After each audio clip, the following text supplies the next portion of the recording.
الحمد لله حمدا كثيرا كما أمر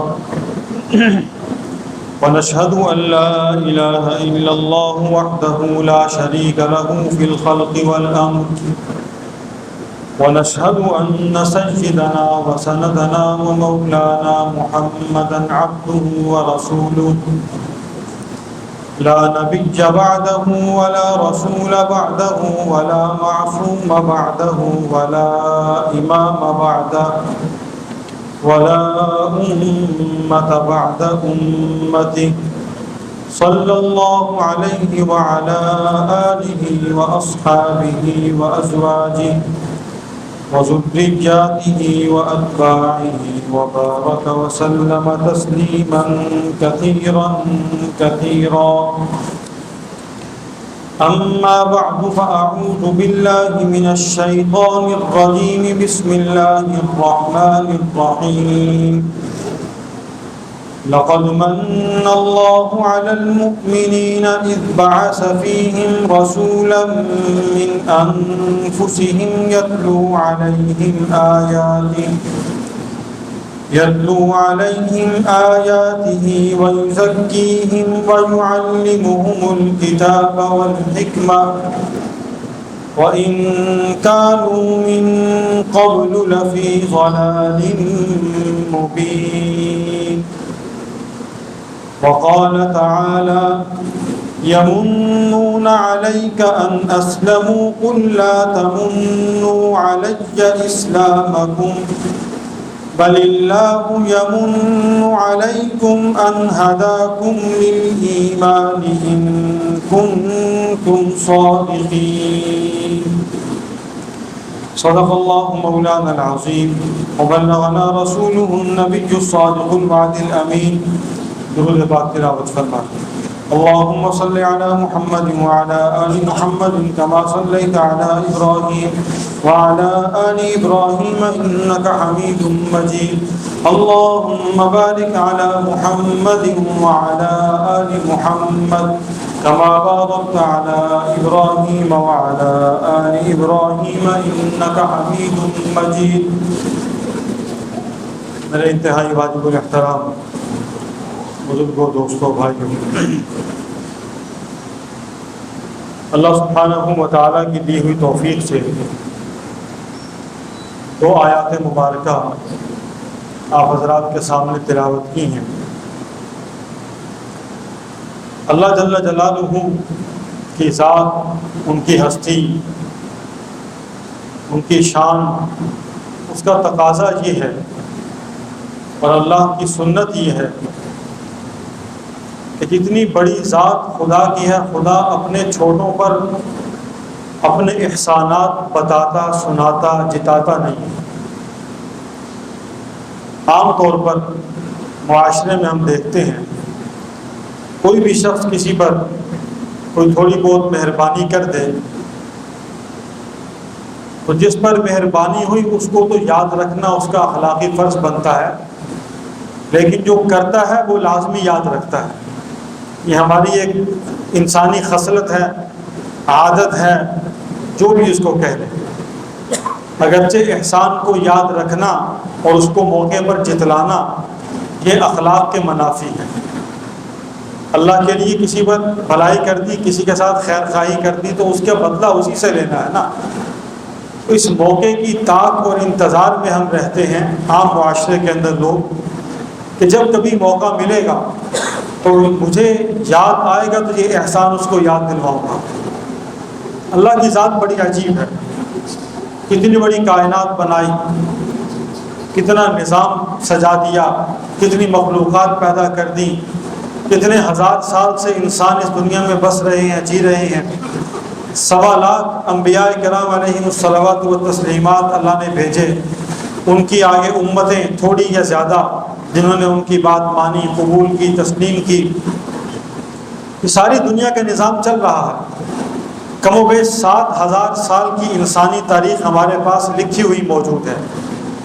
تاریخ کے اندر انسانیت کی 7000 سال کی تاریخ لکھی ہوئی مل جاتی ہے۔ وہ کتنی مصدقہ ہے، کتنی غیر مصدقہ، الگ بحث ہے، لیکن ملتی ہے۔ جو کچھ ہوا اور آج اللہ کی جتنی نعمتیں جتنے احسانات موجود ہیں، اللہ نے کبھی جتلایا کہ میں نے تمہیں یہ دیا، میں نے تم پر بارشیں برسائیں، میں نے تمہیں باغات عطا کیے؟ یہ تو ضرور کہا کہ اگر تم مجھے راضی کر لو گے تو میں اور نعمتیں دوں گا، مجھے راضی کر لو گے میں اور عطا فرماؤں گا۔ سورہ نوح میں معروف آیت ہے مبارکہ ہے، فَقُلْتُ اسْتَغْفِرُوا رَبَّكُمْ إِنَّهُ كَانَ غَفَّارًا يُرْسِلِ السَّمَاءَ عَلَيْكُمْ مِدْرَارًا وَيُمْدِدْكُمْ بِأَمْوَالٍ وَبَنِينَ وَيَجْعَلْ لَكُمْ جَنَّاتٍ وَيَجْعَلْ لَكُمْ أَنْهَارًا۔ اللہ نے فرمایا مجھے راضی کر لو، اس سے معافی مانگ لو اپنی غلطیوں پر، اپنی کوتاہیوں پر، اپنی نالائقیوں پر، شرمسار ہو جاؤ، میرے سامنے جھک جاؤ، مجھے راضی کر لو، میں راضی ہو کے اور دوں گا۔ دے تو اب بھی رہا ہوں، بے پناہ دیا ہے، لیکن تمہیں اور عطا کروں گا، کمی نہیں آنے دوں گا، عذاب ٹال دوں گا، رحمت انعامات کی بارشیں برسا دوں گا۔ لیکن کہیں بھی اس کو جتلایا نہیں کہ میں نے اتنا کچھ کیا، اتنا کچھ تمہیں دیا، تمہارا وجود ہی اتنی بڑی نعمت ہے، اسی میں گم ہو جاؤ تو خدا سمجھ آ جاتا کہ خدا کون ہے، اسی میں گم ہو جاؤ۔ ڈاکٹر آج تک کتنی رگیں ہیں، ان کا پورا جائزہ لے کر جو کچھ وہ تلاش کر سکے انسانی سمجھ سے ماورا کہ یہ کچھ کیا مشین اندر موجود ہے، اللہ نے پتہ نہیں کتنی باریک باریک تہوں کے اندر کیا کچھ رکھا ہوا، ہم تصور بھی نہیں کر سکتے، اور کس چیز کا کیا فائدہ ہے۔ یہ وہ نعمت جب جاتی ہے تب احساس ہوتا ہے کہ اس کا نفع کیا ہے، جب تک وہ ہوتی ہے پتہ بھی نہیں، وہ خود بخود کام کر رہی ہے، نعمت چل رہی ہے، اندر ایک سسٹم چل رہا ہے، ادراک ہی نہیں ہے کہ اس کی نفع کیا ہے، نقصان کیا ہے، کس طرح فائدہ ہو رہا ہے۔ ایک آدمی کے انگلی کا ایک پورا یہ والا نہ ہو، کسی بیماری کی وجہ سے، کسی حادثے کی وجہ سے صرف ایک پورا یہ کٹ جائے تو پورے ہاتھ کی وہ قیمت باقی نہیں رہتی جو پہلے تھی، وہ کیفیت، وہ طاقت، وہ اس کا استعمال ختم ہو جاتا ہے، صرف اتنا حصہ 1 انچ بھی نہیں بنتا۔ یہ جسم میں سے ختم ہو جائے، الگ ہو جائے تو کیا حیثیت باقی رہتی ہے؟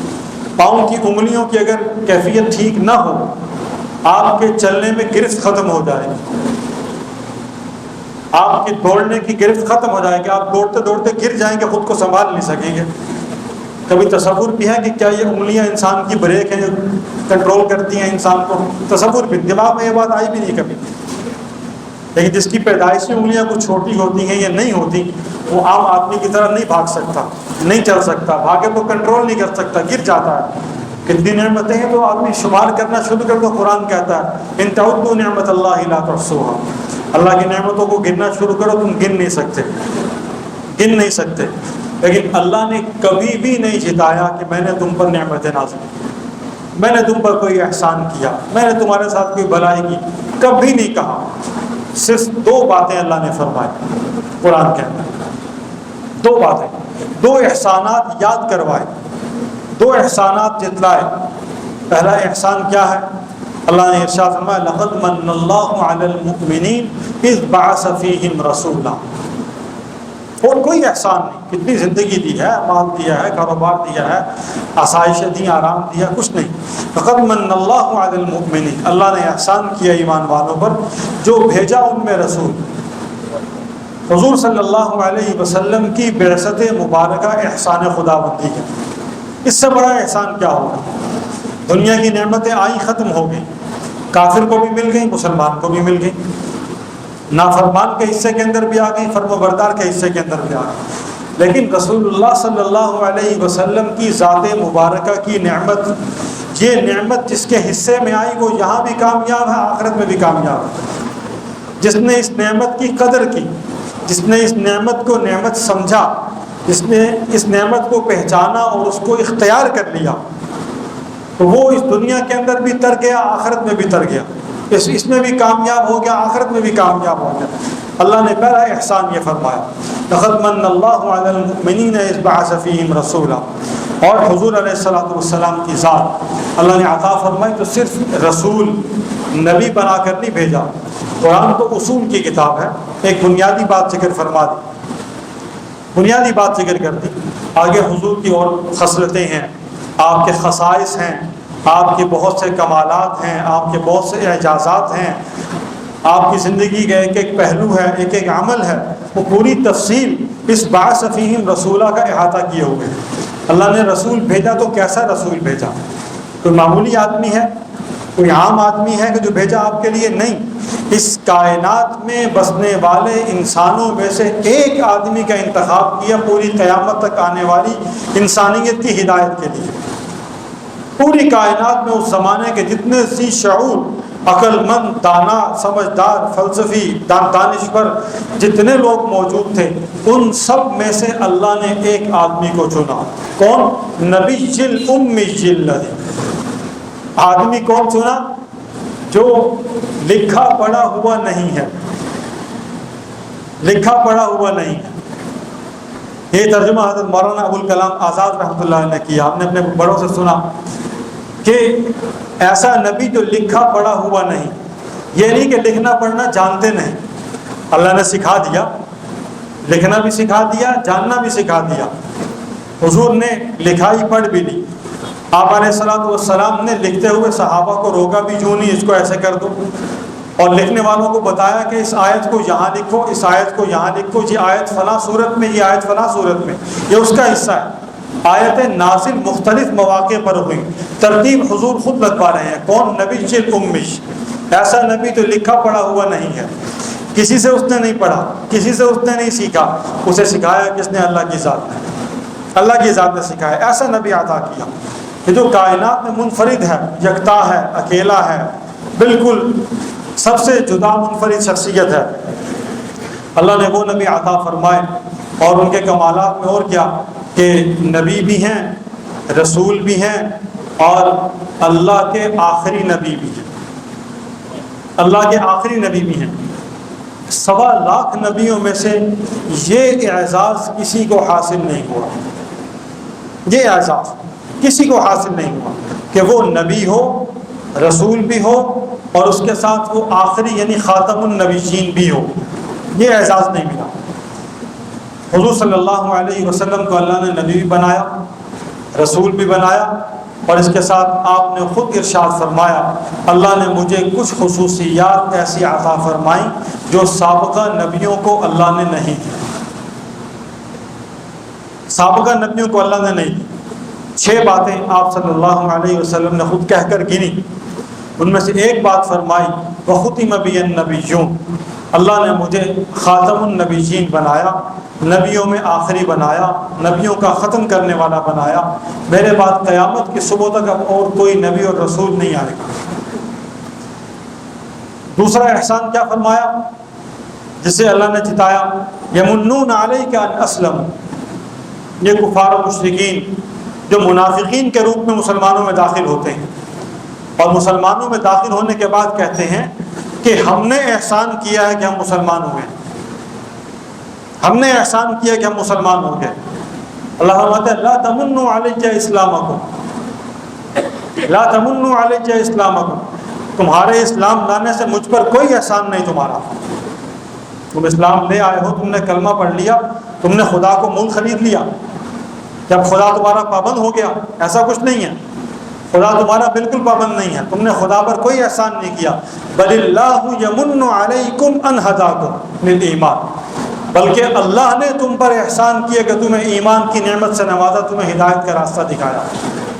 حضور علیہ السلام کی حدیث مبارکہ کا مفہوم ہے، آپ صلی اللہ علیہ وسلم نے ارشاد فرمایا کہ اللہ سبحانہ و تعالیٰ کی خدائی، کبریائی، بادشاہت اتنی ہے کہ اگر کائنات کی ساری انسانیت اللہ کی باغی بن کے سامنے کھڑی ہو جائے، اللہ کی خدائی میں اتنا بھی فرق نہیں آتا کہ آپ سمندر میں سے سوئی کو یوں نکالے باہر، اس کے نکے میں یا اس کے سوراخ میں جتنا پانی کا قطرہ آتا ہے، اللہ کی خدائی اور کبریائی اور بادشاہ میں اتنا فرق بھی نہیں آئے گا۔ وہ تب بھی خدا ہے جب ساری کی ساری دنیا میں بسنے والی انسانیت اس کی باغی ہو جائے اور سب اس کے مطیع فرما بردار ہو جائے، وہ تب بھی خدا ہے، نہ اس کی خدائی میں کوئی اضافہ ہوگا، نہ اس کی خدائی میں کوئی کمی ہوگی۔ اگر کوئی مانتا ہے تو اپنے لیے مانتا ہے، کوئی نہیں مانتا تو اپنا نقصان کرتا ہے۔ یہ تو اللہ کا احسان ہے کہ اللہ اسے توفیق دیتے ہیں کہ وہ مان لیتا ہے، وہ کلمہ پڑھ لیتا ہے، وہ ہدایت کے راستے کو منتخب کر لیتا ہے، ہدایت حاصل کر کے اس پر چلنا شروع کر دیتا ہے اور حضور صلی اللہ علیہ وسلم کو اپنا نبی اور رسول مان کر آپ کی اطاعت اور فرما برداری کے بعد گامزن ہو جاتا ہے۔ اگر وہ یہ کر رہا ہے تو وہ اپنی بھلائی، اپنی خیر خواہی، اپنے نفع کے لیے کر رہا ہے، اگر وہ نہیں کرتا تو خدا کو اس کا کوئی نقصان نہیں، رسول اللہ صلی اللہ علیہ وسلم کو اس کا کوئی نقصان نہیں، امت کے کسی فرد کو اس کا کوئی نقصان نہیں، اس کی ذات کو نقصان ہے، اس کا اپنا نقصان ہے کہ وہ دنیا میں تو رہ لے گا، عیاشی کر لے گا۔ میں ایک عالم دین کے پاس بیٹھا ہوا تھا، بہت بڑے بزرگ ہیں، ایسے دل میں خیال ہے، میں نے ان سے کہا کہ مرزائی ہیں، یہودی ہیں، عیسائی ہیں، روافظ ہیں، دیگر باطل مذاہب کے لوگ ہیں، بیرونی NGOs ہیں، ملحدین ہیں، ایتھسٹ ہیں، یہ سارے یعنی دین دشمن لوگ جتنے بھی ہیں، یہ سارے طبقے وہ ہیں جن کو اللہ نے نواز رکھا ہے، پیسہ بھی ان کے پاس بہت ہے، اختیارات بھی ان کے پاس بہت ہیں، اور یہ ان اختیارات کو استعمال کرتے ہیں تو صاحب اختیار لوگ ان کی طرف کھینچے چلے جاتے ہیں، ان کو بہت سی مراعات بھی دے دیتے ہیں، یہ ان سے فائدہ اٹھا کے دین کو نقصان پہنچانے کے لیے کوششیں بھی کرتے ہیں، مال بھی لٹاتے ہیں، وقت بھی دیتے ہیں، سرمایہ بھی دیتے ہیں، بہت کچھ دیتے ہیں، جو کچھ کرنا چاہتے ہیں اللہ ان کو مال نہیں دیتا۔ یہ کیا معاملہ ہے؟ ہمارے لیے رکاوٹیں ہیں، پریشانیاں ہیں، مشکلات ہیں، سوچتے ہیں کہاں سے کریں، کیسے کریں، منصوبے بناتے ہیں، سوچ و بچار کرتے ہیں کہ دشمن کے راستے میں رکاوٹ ڈالیں، وہ یہ کام کر رہا ہے تو ہمیں بھی ایسا کرنا چاہیے، کوئی تو طریقہ ہونا۔ ایک جملہ فرمانے کا، بھائی حضور نے فرمایا الدنیا سجن المؤمن، حضور نے فرمایا الدنیا سجن المؤمن، دنیا مومن کے لیے قید خانہ ہے۔ قید خانے میں تو مشکلات آتی ہیں، قید خانے میں رکاوٹیں آتی ہیں، قید خانے میں مصائب کھڑے ہوں گے، دین کا کام کرو گے، آگے نکلو گے تو رکاوٹیں کھڑی ہوں گی، مشکلات پیدا ہوں گی۔ اللہ کہتے ہیں کہ چل رہے ہو نا تو میرے ساتھ جڑے رہو، کہیں رکاوٹ کھڑی ہو میرے سے 2 رکعت نماز نفل پڑھ کے دعا مانگو، پھر اسباب بھی اختیار کر لو، میرے ساتھ جڑے رہو۔ اللہ اسباب کی طرف بھی متوجہ کرتے ہیں اور اپنی ذات کی طرف پہلے متوجہ کرتے ہیں۔ چلو اللہ راستے کھولیں گے، آہستہ آہستہ آہستہ آہستہ آسانیاں ہوتی جائیں گی۔ پھر فرمایا کہ دوسرا اس سے حدیث کا کیا ہے، جنت الکافر، اس کے لیے قرآن کہتا ہے کہ ما لہ فی الآخرۃ من خلاق، ان کے لیے آخرت میں کچھ بھی نہیں ہے، ان کے لیے آخرت میں کچھ بھی نہیں ہے، ان کے لیے جو کچھ ہے اس دنیا کی زندگی کے اندر ہے، جو فراوانی ملے گی یہی ملے گی، اقتدار ملے گا یہی ملے گا، طاقت ملے گی یہی ملے گی، سلطنت ملے گی یہی ملے گی۔ یہودیت کا پوری دنیا میں قبضہ ہے، قادیانی پاکستان کے اندر، رافضی پاکستان کے اندر، دیگر مذاہب کے لوگ پاکستان کے اندر، یہاں پر وہ یعنی دندناتے پھرتے ہیں، اختیارات کا استعمال کرتے ہیں، اور اختیاروں صاحب اقتدار اور صاحب اختیار لوگ وہ مسلمان ہونے کے باوجود ان سے ڈرتے ہیں، ان سے خوف زدہ ہیں، اپنا اختیار، اپنی سیٹ، اپنی کرسی، اس کو بچانے کے لیے قادیانیوں سے تعلقات بھی اچھے رکھتے ہیں، روافظ سے تعلقات بھی اچھے رکھتے ہیں کہ ان سے بنا کے رکھو تاکہ 10 سال 8 سال اس اچھی پوسٹ پہ گزر جائیں، ہم لوگ کہیں اور طرف نہ چلے جائیں، اور جہاں دین کا کام کرنا پڑ جائے وہاں کہتے ہیں جناب ہم خود کو مسلمان شو نہیں کر سکتے، ہم نے کبھی اپنے آپ کو مذہبی چھاپ کے ساتھ ظاہر ہی نہیں کیا، ہماری یہ کیفیت ہے۔ اور جو غیر مذہب کے لوگ ہیں وہ پوری چھاپ کے ساتھ، پوری شناخت کے ساتھ، پوری پہچان کے ساتھ وہاں بیٹھے ہیں اور اختیارات کو استعمال کر کے اپنے مذہب کے، باطل مذہب کے لوگوں کو پوری وہ سہولیات مہیا کر رہے ہیں۔ قادیانی ہیں وہ جہاں بیٹھا ہے وہ سہولیات دے رہا، رافضی ہے جہاں بیٹھا ہے سہولیات دے رہا ہے، ایک مسلمان ہے وہ جہاں بیٹھا ہے وہ فائدہ نہیں دے سکتا، بھائی نقصان تو نہ دو، وہ وہاں بیٹھ کر بجائے فائدہ دینے کے نقصان دے رہا، نقصان پہنچا رہا۔ تو اللہ نے احسان کیا کہ ہمیں حضور عطا فرمائے، آپ کو نبوت دی، آپ کو رسالت دی، آپ کو ختم نبوت کے مقام پر فائز فرمایا، اور اس امت کا یہ حق متعین کر دیا کہ تم نے حضور صلی اللہ علیہ وسلم کے اس احسان کا کچھ بدلہ بھی دینا ہے کہ نہیں دینا۔ محسن کا بدلہ ہوتا ہے کہ نہیں ہوتا؟ حلالی آدمی ہو، شریف آدمی ہو، خاندانی آدمی ہو، کوئی قدروں کو پہچاننے والا انسان ہو، تقاضوں کو سمجھنے والا انسان ہو، تو وہ کبھی بھی اپنے ساتھ بھلائی کرنے والے کو بھولتا نہیں ہے، کم از کم دعا میں تو یاد رکھتا ہے۔ کچھ کر نہ سکے اس کے ساتھ دعا تو اس کے لیے کرتا ہے نا کہ اس نے میرے ساتھ بھلائی کی، مجھے سیدھے راستے پر لگایا، مجھے مشکل سے نکالا، میرے لیے آسانی پیدا کی۔ نبی صلی اللہ علیہ وسلم سے زیادہ بڑا محسن کون ہے؟ محسن انسانیت، محسن کائنات صلی اللہ علیہ وسلم، جنہوں نے انسانیت کو کفر کے اندھیروں سے نکال کر اسلام کی روشنی عطا فرمائی، کفر کی کھائیوں سے نکال کر اسلام کی بلندیوں پر جا کر بٹھایا، عروج نصیب فرمایا، کمالات عطا فرمائے۔ وہ لوگ کہ جن کو قرآن اولئک کالانعام بل ہم اضل کہتا ہے، انہی میں سے افراد کو حضور صلی اللہ علیہ وسلم کی سنگت، صحبت، معیت، رفاقت، آپ کی تربیت، اس کے نتیجے میں وہ لوگ کیا بنے؟ وہ اس مقام پر پہنچے کہ مجھے آپ کو اور قیامت تک آنے والے لوگوں کو کہا گیا فَإِنْ آمَنُوا بِمِثْلِ مَا آمَنْتُمْ بِهِ، اگر تم ایمان چاہتے ہو تو پھر ایمان ویسا لاؤ جیسے بلال حبشی لے کے آئے، پھر ایمان ویسا لاؤ جیسے خباب ابن ارت لے کے آئے، پھر ایمان ویسا لاؤ جیسے وحشی بن حرب لے کر آئے، پھر ایمان ویسا لاؤ جیسے زید ابن حارثہ لے کر آئے۔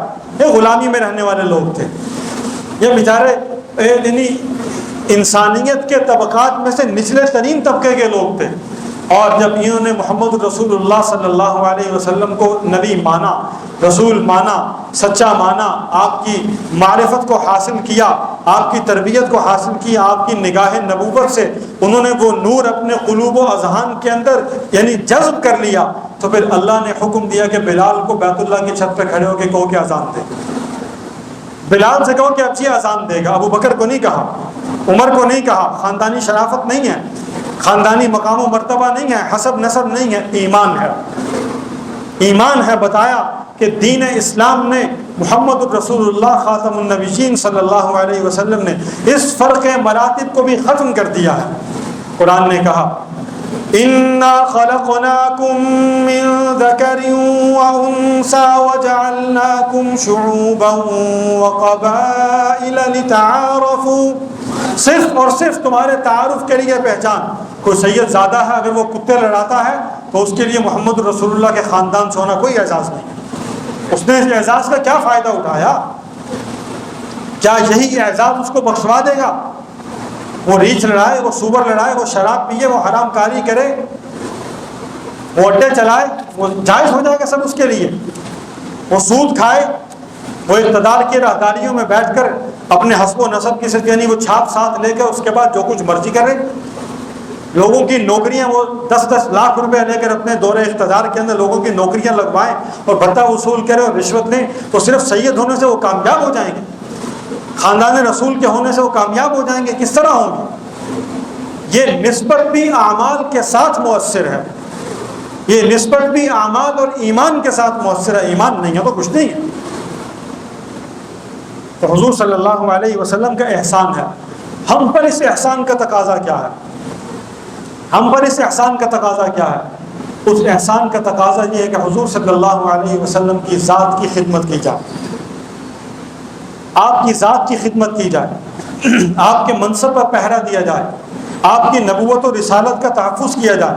حضور صلی اللہ علیہ وسلم کی ذات پر کتے بھونک رہے ہوں اور ہم خاموشی سے بیٹھے رہیں، آپ کے منصب نبوت پہ حملے ہو رہے ہوں اور مسلمان اطمینان سے مطمئن ہو کر بیٹھا رہے، آپ صلی اللہ علیہ وسلم کے صحابہ پر تبرہ ہوتا رہے اور مسلمان خاموشی سے بیٹھا رہے، حضور صلی اللہ علیہ وسلم کی سیرت کو ہر تعلیمی نصاب اور نظام میں سے نکال کر باہر کر دیا جائے اور مغربی تہذیب اور تمدن کو لا کر ہمارے تہذیب کا حصہ بنا دیا جائے اور ہم خاموشی سے بیٹھے رہیں، تو یہ تو تعلق نبی نہیں ہے، یہ تو مسلمانیت نہیں ہے، یہ تو اسلام نہیں ہے۔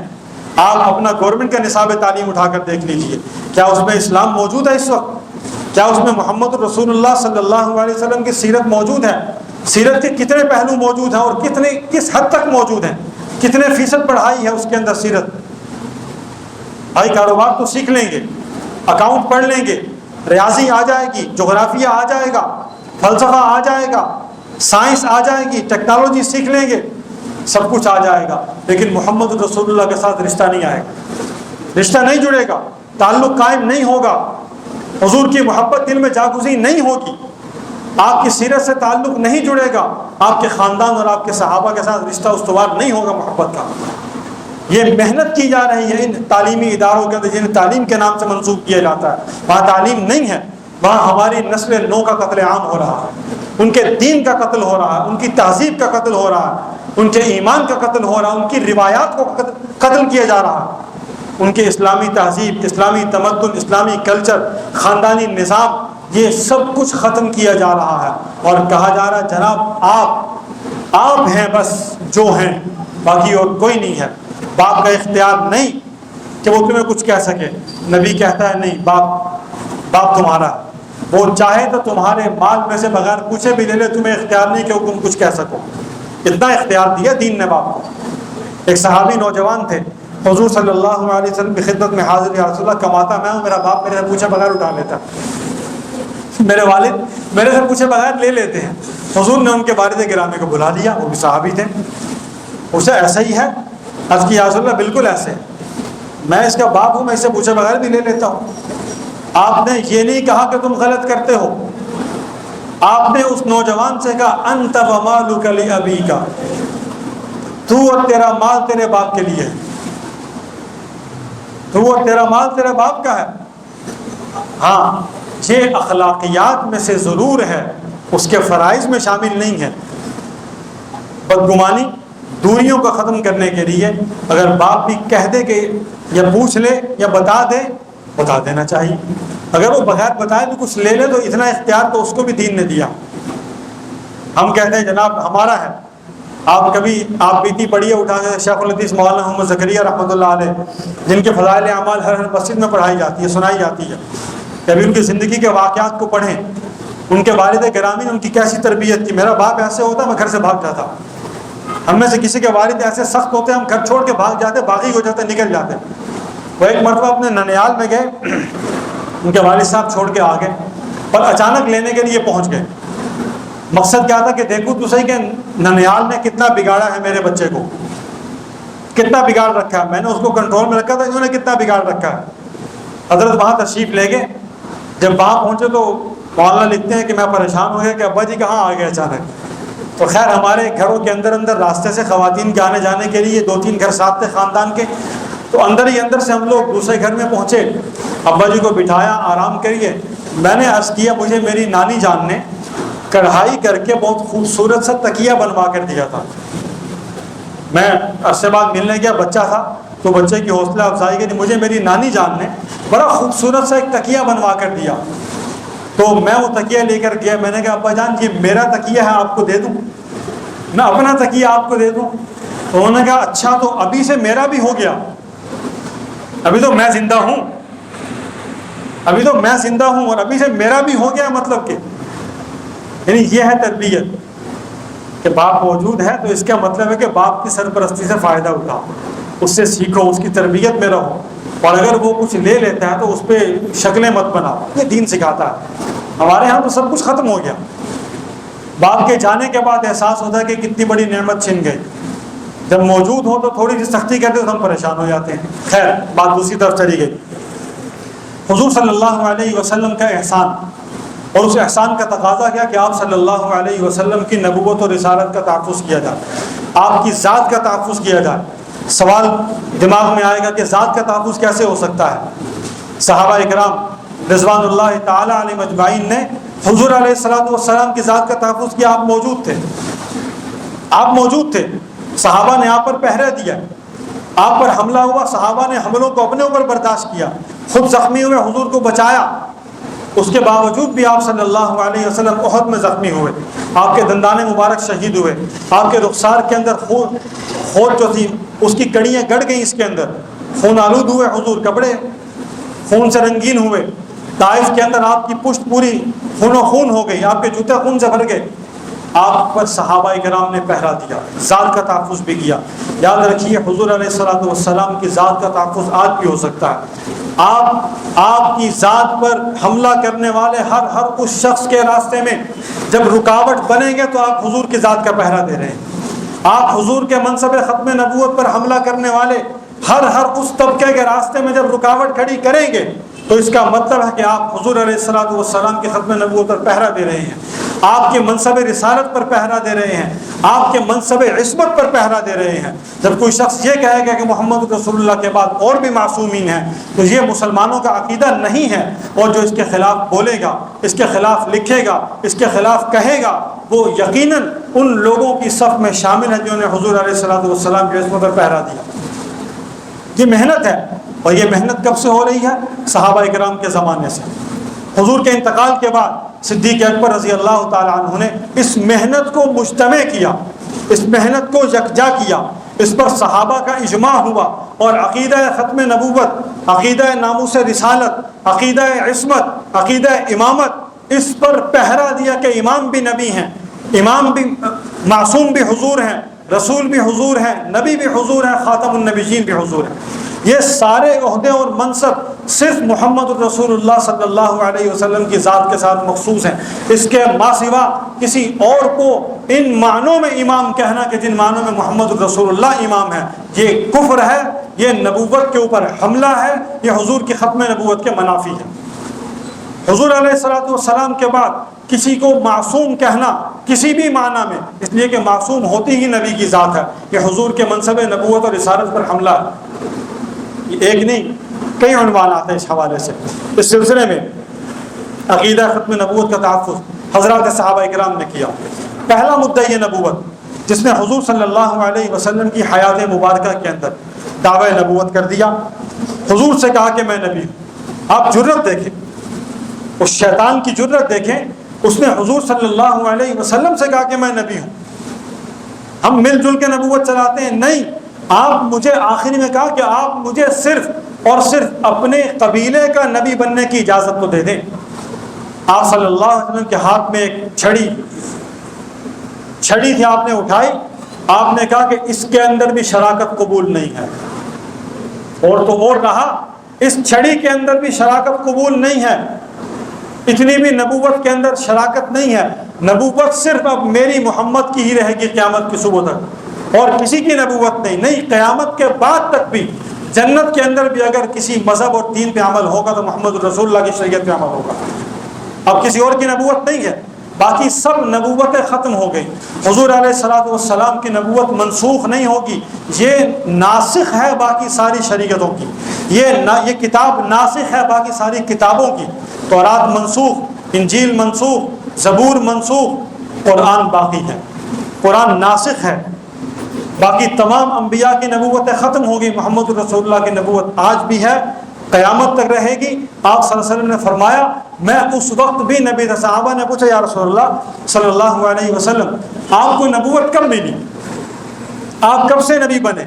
آپ نے فرمایا میں اس وقت سے نبی ہوں جب حضرت آدم علیہ الصلوۃ والسلام میرے باپ ہیں، حضور کے والد ہیں نا، ابو البشر ہیں، آپ انہی کی نسل میں سے ہیں، اور کتنے ہزار سال کے بعد حضور کی پیدائش ہوتی ہے، کتنے ہزار سال کے بعد۔ فرمایا جب ابھی حضرت آدم پانی اور مٹی کے ملے جلے گارے کے اس کیفیت کے اندر تھے، اللہ نے مجھے نبوت تب عطا فرما دی تھی۔ اس اعتبار سے علماء نے لکھا کہ حضور صلی اللہ علیہ وسلم پہلے نبی بھی ہیں اور آخری نبی بھی ہیں، پہلے نبی بھی ہیں، آخری نبی بھی ہیں۔ نبوت ملنے کے اعتبار سے آپ پہلے ہیں، اور بعثت کے اعتبار سے، مبعوث ہونے کے اعتبار سے آپ آخر میں ہیں۔ انبیاء کی ترتیب میں آخری ہیں، لیکن مقام نبوت، منصب نبوت جب اللہ نے نبیوں کو دیا تو سب سے پہلے حضور کی ذات کو عطا فرمایا ہے۔ تو آپ صلی اللہ علیہ وسلم کی ذات پر پہرا دینا یہ مسلمانوں کا ایمانی تقاضا ہے، اور حضور صلی اللہ علیہ وسلم کے امت پر جو احسانات ہیں، یار آپ تصور تو کریں ایک لمحے کے لیے، سیرت کا مطالعہ کریں، حضور علیہ الصلوۃ والسلام کی زندگی کے پہلوؤں کو پڑھیں اور دیکھیں کہ وہ نبی کس کے لیے روتا ہے، وہ نبی کس کے لیے جیتا ہے، وہ نبی کس کے لیے خدا سے مانگتا ہے راتوں کو اٹھ کے۔ کیا نبی کو ضرورت ہے؟ کیا نبی کو مال چاہیے؟ کیا نبی کو آسانی چاہیے؟ کیا نبی کو عذاب سے تحفظ چاہیے؟ ایک لمحے کے لیے سوچیں، کیا حضور علیہ الصلوۃ والسلام کو عذاب سے تحفظ چاہیے؟ آپ عذاب سے پناہ کس کے لیے مانگ رہے ہیں؟ آپ آسانی کس کے لیے مانگ رہے ہیں؟ کیا نبی جنت مانگ کر لے گا؟ نبی تو جنت کا پہرے دار ہے، نبی تو جنت کا مالک ہے، نبی کے صدقے میں جنت کسی اور کو ملے گی۔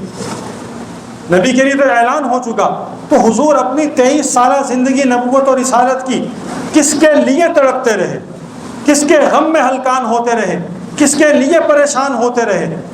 ہم نے کبھی ایک لمحے کے لیے بھی سوچا حضور میرے لیے روتے رہے، حضور آپ کے لیے روتے رہے، حضور اس امت کے ایک ایک آنے والے انسان کے لیے روتے رہے، اس کی بخشش مانگتے رہے، اس کے لیے تڑپتے رہے، اس کے لیے اپنی داڑھی مبارک کو تر کیا ساری رات رو کر، اپنے پاؤں متورم فرمائے حضور نے ساری رات رو کر، یا ربی امتی امتی۔ اور یہاں پر یہ مرحلہ ختم نہیں ہو گیا، آپ صلی اللہ علیہ وسلم کی ذات گرامی اپنی قبر اطہر میں ہیں، اور امت کا متفقہ عقیدہ ہے کہ حضور زندہ ہیں، جس کی وجہ سے آپ کی رحمت، آپ کی برکت، آپ کے وجود کی منفعت امت کو آج تک مل رہی ہے، کہ قرآن کریم میں اللہ فرماتے ہیں کہ اے نبی میں نے تیری وجہ سے اس امت پر سے عذاب ڈالا ہوا، جب تک آپ ان میں موجود ہیں ان پہ عذاب نہیں آئے گا۔ چھوٹے موٹے جھٹکے آتے ہیں وہ ہمارے عملوں کی وجہ سے ہیں، لیکن کیا سابقہ امتوں والے عذاب آئے؟ آسمان سے آگ برسی، آسمان سے پتھروں کی بارش ہوئی، سور اور خنزیر اور بندروں کی شکلوں میں تبدیل ہوئی انسانوں کی شکلیں، زمین پھٹی اور بستیوں کی بستیاں ختم ہوئیں، آسمان تک لے جا کر اوپر سے پٹک کر واپس زمین میں نیست و نابود ہوئی؟ نہیں ہوا ایسا، نہیں ہوتا ایسا۔ کیوں نہیں ہوا؟ اس لیے کہ حضور ہم میں موجود ہے۔ کیا یہ حضور کی برکت نہیں ہے؟ کیا یہ حضور کی وجہ سے نہیں ہے؟ تو اس نبی کا مجھ پر کوئی احسان نہیں، اس نبی کے متعلق مجھ سے دین اور میرا خدا اور رسول کوئی تقاضا نہیں کرتا۔ ان کا تقاضا ہے کہ جب کبھی تمہیں نبی کی پہرے داری کے لیے بلایا جائے اپنا سب کچھ چھوڑ کر آ جاؤ، اس لیے کہ نبی سے زیادہ عزیز کوئی نہیں ہے کائنات کے اندر۔ النبی اولیٰ بالمؤمنین من انفسہم وازواجہ امہاتہم لا یؤمن احدکم حتی اکون احب الیہ من والدہ وولدہ والناس اجمعین۔ یہ ایمان کا تقاضا ہے، یہ کامل ایمان کی علامت ہے۔ اس میں حب جاہ، حب مال، حب اولاد، حب اقتدار، یہ سب کچھ نہیں ہے اس کے اندر۔ اگر یہ ہوتا تو پھر صحابہ کرام یہ سب کچھ نہ کرتے۔ مسلمان ہے ہی وہی، یا ایھا الذین آمنوا آمنوا باللہ ورسولہ، ایمان لاؤ جیسے کہ ایمان لانے کا حق ہے، پکا اور سچا مومن بنو۔ پکے اور سچے مومن کون ہیں؟ صحابہ ہیں۔ پکے اور سچے مومن صحابہ ہیں کہ جن کے دل میں سے اللہ سبحانہ و تعالی نے کفر، شرک، یہ دنیاوی تمام یہ جو بیماریاں ہیں دل کی، یہ سب کچھ نکال کر ان کے دلوں کو پاک صاف کر دیا۔ کس کے ذریعے سے؟ حضور علیہ الصلوۃ والسلام کی صحبت مبارکہ کی برکت سے، آپ کی تربیت کی برکت سے، آپ نے جو تزکیہ ان کا کیا اس کی برکت سے۔ صحابہ کرام آسمان ہدایت کے چمکتے ہوئے ستارے بن گئے، آسمان ہدایت کے چمکتے ہوئے ستارے بن گئے۔ اصحابی کالنجوم بأیہم اقتدیتم اہتدیتم، کسی ایک کے پیچھے بھی چلو گے ہدایت پا جاؤ گے۔ تو صحابہ نے کیا کیا؟ نبوت کا پہرا نہیں دیا؟ پہرا دیا۔ تو دوستو، بزرگوں، بھائیوں، بر صغیر پاک و ہند کے اندر قادیانی فتنہ موجود ہے۔ آج سے نہیں، 125 سال سے زیادہ عرصہ ہو گیا، 150 برس ہونے والے اس مرزا غلام قادیانی بدبخت کے پیدا کیے ہوئے اس فتنے کو، اس انگریز کے ٹوڈی اور انگریز سامراج کے ٹاؤٹ کے بنائے ہوئے اس دین اور مذہب کو، جو باطل دین، باطل مذہب، انگریز کی ایما پر بنا ہوا، محمد رسول اللہ صلی اللہ علیہ وسلم کی ختم نبوت کے مقابل، آپ کے دین کے مقابل، آپ کی شریعت کے مقابل، آپ کی کتاب کے مقابل اس نے ایک ایک چیز لا کر کھڑی کی اور کہا کہ جس طرح حضور پر وحی آتی تھی مجھ پر وحی آتی ہے، جس طرح حضور نبی تھے اس طرح میں نبی ہوں۔ اس کا پوتا تھا خبیث مرزا ناصر، 1974 کی اسمبلی میں جب بات چل رہی تھی تو ارکان اسمبلی کو بات سمجھ نہیں آ رہی تھی دین سے دوری کی وجہ۔ انہوں نے کہا کہ ان مرزائیوں کو بھی ذرا بات کرنے کا موقع دیا جائے، تو علماء نے کہا ٹھیک ہے بات کریں۔ بات شروع ہوئی، سوال و جواب سے اس سے پوچھا گیا، اس نے کہا مرزا ناصر نے کہ ہم مرزا غلام قادیانی کو مسیح موعود مانتے ہیں۔ اس سے سوال ہوا کہ جو کوئی اس کو نہ مانے اس کے متعلق تمہارا کیا عقیدہ ہے؟ اس نے کہا جو نہ مانے وہ کافر ہے، جو اس کو مسیح موعود نہ مانے وہ کافر ہے۔ اسے کہا گیا مطلب کہ پاکستان کی 7 کروڑ یا 10 کروڑ عوام اس وقت کی آبادی وہ سب کے سب کافر ہیں؟ کہنے لگا نہیں، وہ چھوٹے کافر ہیں، ہلکے درجے کے۔ پھنس گیا، کہنے لگا نہیں، ہلکے درجے کے کافر۔ اسے کہا گیا کہ بدبخت تو نے ابھی کہا کہ وہ کافر ہیں، ابھی تو کہتا ہے ہلکے درجے کے کافر ہیں۔ تیرا دادا مرزا غلام قادیانی لکھتا ہے کہ وہ پکے کافر ہیں۔ اور آگے وہ لکھتا ہے کہ جو نہیں مانتا وہ جہنمی ہے. اس سے آگے وہ لکھتا ہے کہ جو نہیں مانتا اس کے باپ جنگلوں کے سور ہیں اور ان کی ماں جو ہے وہ کتیا ہے. تم کہتے ہو کہ یہ ہلکے درجے کا کافر ہے. وہ کہیں سے کافر بن گیا, کہیں سے مسلمان باقی ہے. جو نہیں مانتا وہاں اتنا کافر ہے جتنا مان لے گا اتنا مسلمان ہے. یہ تقسیم کس بنیاد پر کر رہے ہو؟ جب یہ بات ارکان اسمبلی کے سامنے واضح ہوئی کہ بھائی تمہیں جہنمی کہا گیا, تمہارے ماں باپ کو سور اور کتا کہا گیا, مرزا غلام قادیانی کی کتابوں میں لکھا اور آج تک چھپ رہا ہے. دین کی حقانیت یہ ہے, اسلام کی حقانیت یہ ہے کہ قرآن آج بھی واضح کتاب ہے. اس میں تحریف کرنے, بلکہ تحریف جو کرے اس کے خلاف تحریک کھڑی ہو جاتی ہے, تعریف کرنے نہیں دی جاتی. اور مرزائی ایسے ہیں کہ وہ مرزے کی باتوں میں مستقل تعریفیں کرتے ہیں, مستقل تبدیلیاں کر رہے ہیں. اس نے کہا جو مجھے نہیں مانتا وہ لعنتی ہے. پھر اس نے بیٹھ کے لعنتیں لکھی, لعنت نمبر 1, لعنت نمبر 2, لعنت نمبر 3, 1000 لعنت اپنے ہاتھ سے لکھی. کیا اللہ کا نبی ایسا ہوتا ہے؟ ایک لمحے کے لیے سوچیں, اللہ کا نبی ایسا ہوتا ہے جو لعنتیں لکھتا ہے بیٹھ کر, جو گالیاں دیتا ہے ماں باپ کی؟ ہمیں تو دی. اس نے حضرت عیسیٰ کو کہا, اس نے کہا کہ عیسیٰ کی نانیاں اور دادیاں زناکار عورتیں تھیں. آپ اٹھا کے پڑھ لیں, میں آپ کو حوالہ دکھا سکتا ہوں. عیسیٰ کی نانیاں اور دادیاں زناکار عورتیں تھیں. نبی, یہ خدا کے نبی عیسیٰ روح اللہ کے متعلق وہ شخص کہتا ہے. اس کے ماننے والے آج بھی موجود ہیں, ہمارے پاکستان کے اقتدار کی راہداریوں میں پھر رہے ہیں. ہم ان کے لیے مراعات دیتے ہیں. ہم کہتے ہیں جناب اقلیتوں پر ظلم ہوتا ہے. اختیار ان کے پاس, صاحب اختیار ان کے ہاتھوں کے اندر, باہر سے ان کی پینگیں جو ہیں وہ کھینچی جاتی ہیں, ان کی ڈوریاں ان کے ہاتھ کے اندر. اور الزام ہم پر ہے کہ مولوی جو ہے وہ فتنہ پھیلاتا ہے, مولوی جو ہے وہ متشدد ہے. ہاں, ہم محمد رسول اللہ کی ذات کے تحفظ کے لیے متشدد ہیں. ہم اس کے پہرے کے لیے جان دینے کے لیے بھی تیار ہیں. ہم اس ذات پر پہرا دینے کے لیے سب کچھ قربان کرنے کے لیے تیار ہیں. اس کے لیے پیچھے نہیں ہٹیں گے. اس لیے کہ اس راستے میں جان چلی جائے تو ہمیں یقین ہے کہ ہم محمد رسول اللہ کے قدموں میں جا کر بیٹھیں گے انشاءاللہ, حضور کے قدموں میں جا کر بیٹھیں گے انشاءاللہ. اس سلسلے میں پاکستان میں ایک کام ہو رہا ہے الحمدللہ. چناب نگر سابق ربوہ مرزائیوں کا گڑھ 1950 میں جہاں پر قادیانی جماعت کے ان گرو گھنٹالوں کو وہاں لا کر گورنمنٹ نے بٹھایا. سر ظفر اللہ خان قادیانی پاکستان کا پہلا وزیر خارجہ قادیانی تھا. اس نے اقتدار کی راہداریوں میں اپنے بڑے ان سے رابطے کیے اور 1034 ایکڑ رقبہ قادیانی جماعت کے نام رجسٹر کروایا گیا. 1034 ایکڑ رقبہ, پورا شہر ہے قادیانی جماعت کے نام. صدر انجمن احمدیہ رقبہ لاہور کے نام رجسٹر ہے, آج بھی رجسٹری اسی کے نام پہ ہے. وہاں قادیانی بس رہے ہیں, کاروبار ان کا, رہائش ان کی, معاملات ان کے, سیکورٹی سسٹم ان کا اپنا, فورس ان کی اپنی, سب کچھ چل رہا.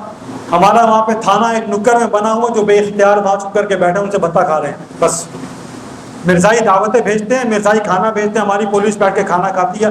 ان کے خلاف کچھ نہیں بولنا, کیوں؟ اوپر سے آرڈر آیا. ایک مرتبہ ایک معاملہ پیش ہوا چناب نگر میں. ہم نے جا کے افسران سے کہا, ہمارے بڑوں نے بھی اس معاملے کو حل کرو. انہوں نے کہا کہ جہاں سے انہوں نے فون کروایا نا, اس سے اوپر سے آپ فون کروا دیں, بات ٹھیک ہو جائے گی.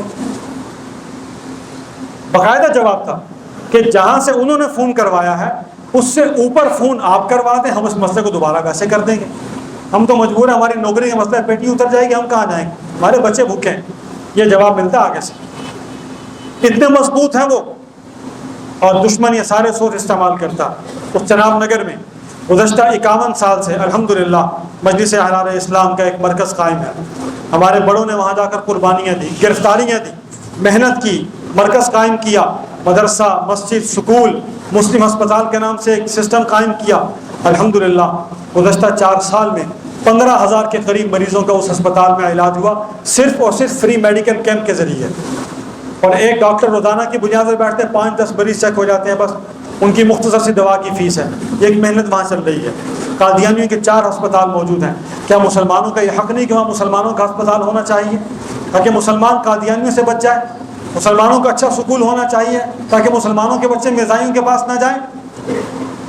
یہ سوچ نہیں ہے. اللہ یہ سوچ ہمیں عطا فرما دے. وہاں پر سالانہ اجتماع ہوتا ہے, 11 اور 12 ربیع الاول کو 2 روزہ احرار ختم نبوت کانفرنس ہوتی ہے.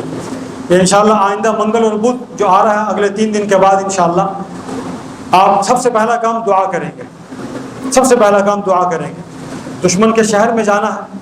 دشمن ہر طرف دشمن ہے اور اس کے درمیان میں ڈیرا لگایا ہوا. ہم فقیروں نے, ہمارے بڑوں نے وہاں ایک محنت کی اللہ پر توکل کرتے ہوئے, اور انہیں کا خلوص تھا کہ آج یہ کام چل رہا. ہم پتہ نہیں کیسے بدبخت ہیں, ہمیں نہیں معلوم, ہمارا کوئی خلوص نہیں ہے. ان کے خلوص کی برکت ہے کہ آج بھی کام چل رہا. اللہ کی مدد شامل حال ہے. سب سے پہلا کام کہ اس اجتماع کی کامیابی کے لیے دعا فرمائیں. یہ 2 دن کا اجتماع ہے. منگل کی دوپہر سے شروع ہوگا اور بدھ کی عصر تک جاری رہے گا. 11 اور 12 ربیع الاول بیانات ہوتے ہیں. 12 ربیع الاول کو ظہر کے بعد سپہر نماز ایک ریلی نکلتی ہے. جس شہر میں کبھی ایک مسلمان داخل نہیں ہو سکتا تھا, آج وہاں ہزاروں فرزندان ختم نبوت حضور کے دیوانے مستانے وہاں پیدل چلتے ہیں, پورے شہر میں گھومتے ہیں اور کوئی گالی نہیں دیتے, ختم نبوت کا نعرہ بلند کرتے ہیں, درود و سلام پڑھتے ہیں حضور صلی اللہ علیہ وسلم کی ذات بابرکات کے اوپر, تاکہ اس دار الکفر کے اندر حضور کی ذات پر درود پڑھنے سے کفر چھٹے اور اسلام کا وہاں پہ روشنی پھیلے. یہ مقصد, یہ نیت ہوتی ہے. ان کے مرکز کے سامنے پہنچ کر وہاں انہیں ان کے عقائد بتائے جاتے ہیں, ان کے جھوٹے نبی کی کارستانیاں سنائی جاتی ہیں, اس کی گفتگو ان کے سامنے پیش کی جاتی ہے کہ تمہارا نبی ہے جو یہ گفتگو کرتا ہے, تمہارا نبی ہے جو غیر محرم عورتوں سے پاؤں دباتا ہے, تمہارا نبی ہے جو شراب کا رسیہ ہے, جو کہتا ہے مجھے فلاں برانڈ کی شراب پینی ہے, وہ لاہور سے منگواتا تھا, مال روڈ سے. یہ انہیں بتایا جاتا ہے خدا را سمجھو, عقل کرو اور اسلام کی طرف آ جاؤ. اللہ کا فضل ہے کہ قادیانی جن کو سمجھ آتی ہے اسلام کی طرف بھی آتے ہیں. الحمدللہ, یہ اللہ کا شکر ہے. سب سے پہلے آپ لوگ دعا کریں گے. دوسرے نمبر پر آپ لوگ ساتھ چلیں گے. زیادہ سے زیادہ ساتھی ساتھ چلنے کے لیے تیار ہوں گے.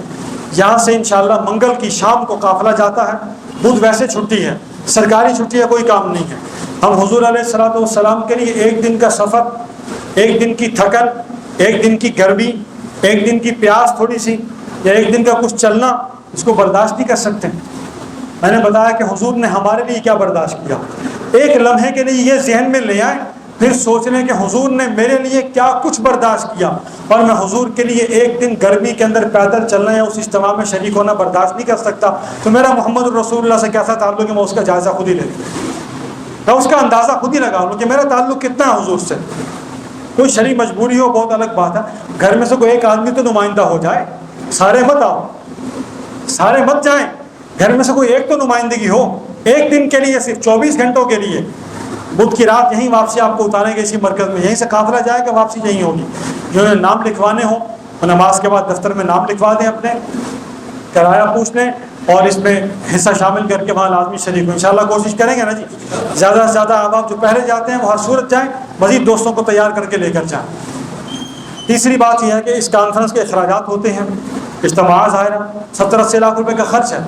اس کے لیے آپ لوگ جو صاحب حیثیت ہیں تھوڑا یا زیادہ اپنا حصہ ضرور شامل کروا کے جائیں. نماز کے بعد زیادہ سے زیادہ اس میں حصہ شامل کریں, تاکہ حضور کی ختم نبوت کے اس اجتماع کے اندر آنے والے جو مہمان ہیں ملک بھر سے, ان کی خدمت ہو, ان کا کھانا پینا, رہائش, دیگر معاملات, اس کے لیے وہاں پہ سارا سلسلہ ہوتا ہے. آپ حضرات اس طرح بھی توجہ فرمائیں گے.